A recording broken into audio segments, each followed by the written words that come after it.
Let's now shift focus to West Asia. Iran and Saudi Arabia are set to engage in joint military drills in the Red Sea. This is big and comes with far-reaching implications. You see, it would mark a first for these regional powerhouses. For a long time, these West Asia rivals have supported opposing factions in conflict areas throughout the region. They cut off diplomatic ties in 2016 and reconnected last year through an unexpected deal mediated by China. Nevertheless, these joint exercises represent a major change. The question is, what is driving this shift? What's going on? Why is America's ally conducting joint exercises with Iran, the arch enemy of the United States? Could the Gaza war be a factor, or is there more to it? You see, 1 year ago, Saudi Arabia was on the verge of recognizing Israel in a normalization agreement that would have dramatically changed the region's dynamics. It would have further isolated Iran.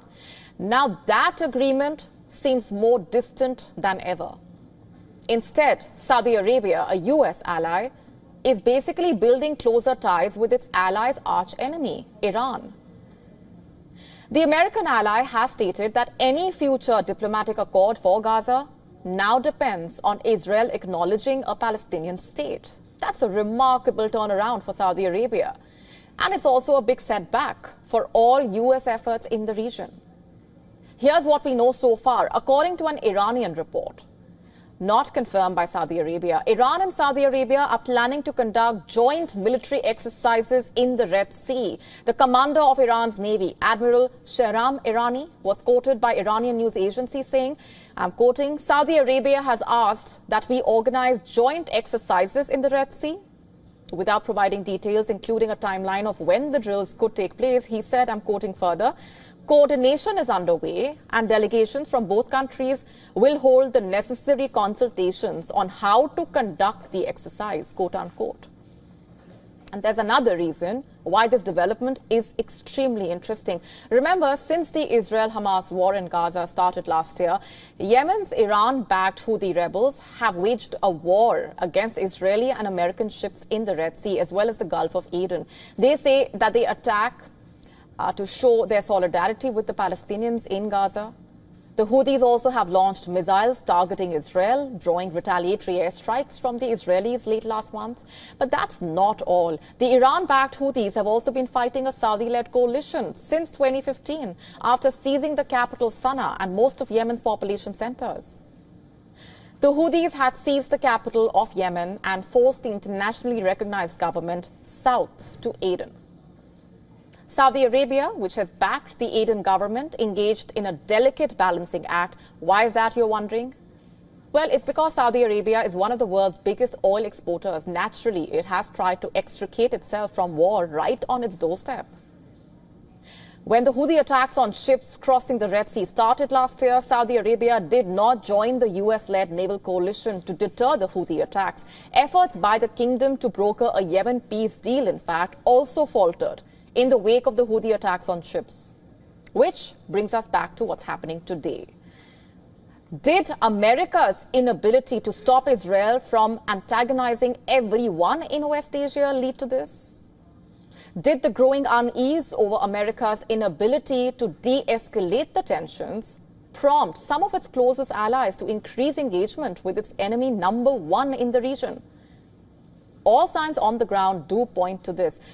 You see, over the past few months, Arab nations have been leveraging their revived relations with the Islamic Republic, basically to ward off a wider regional war. While the world has focused on the Gaza war and the possibility of the Iran-Israel war, this is what's been happening in the background. This month, foreign ministers of the Persian Gulf states met for the first time as a group with their Iranian counterpart. This is a kind of reconciliation that has the ability to chip away centuries of sectarian antagonism.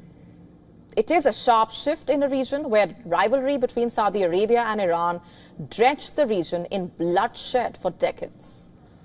Iran has continued to reach out. Iranian Foreign Minister Abbas Araghchi even visited Saudi Arabia in an effort to ease the tensions. He also visited Jordan before traveling to Egypt and Turkey. The visit to Egypt was the first by an Iranian foreign minister in 12 years. This is all new. Meanwhile, the Israeli Prime Minister, Benjamin Netanyahu, remains adamant and continues to reject the creation of a Palestinian state. Saudi officials have passionately taken to newspapers, through public speeches as well, to put a two-state solution on the talking table. That, Saudi Arabia says, is the only way at this point for Israel to win favor with Saudi Arabia, which, remember, is largely seen as the leader of the Arab world in a way. So what really changed for Saudi Arabia? It's this. These images from Gaza of children buried alive, of mothers grieving over their dead babies, of Palestinians starving because Israel had blocked aid from entering. All this, in a way, made it impossible for Saudi leadership to ignore the issue of the Palestinian statehood. All this has set back any Israeli integration into the region, a long-held goal of the US President Joe Biden. In fact, on Tuesday, US Secretary of State Antony Blinken landed in Israel for his 11th trip to the region in a year. He came after the death of the Hamas leader and the October 7 architect, Yahya Sinwar, to basically push for a ceasefire in Gaza, but the US calls for calm fell on deaf ears in Israel, with Netanyahu vowing to push ahead with its wars in Gaza and Lebanon.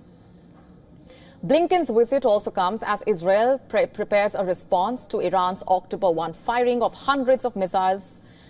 It's safe to say then that the US may be trying hard, but its diplomacy is faltering. Iran, on the other hand, is working overtime to reach out to neighbors. For the past month, Iran has dispatched its top officials and diplomats for an intensive campaign of diplomacy with its neighbors. Neighbors that host US military personnel and bases. Neighbors that had spent decades brawling with Iran. Iran is turning the tables. It is wooing America's allies, and America's allies are now opting to engage with Iran again. To stay up to speed with the latest news, download the WION app and subscribe to our YouTube channel.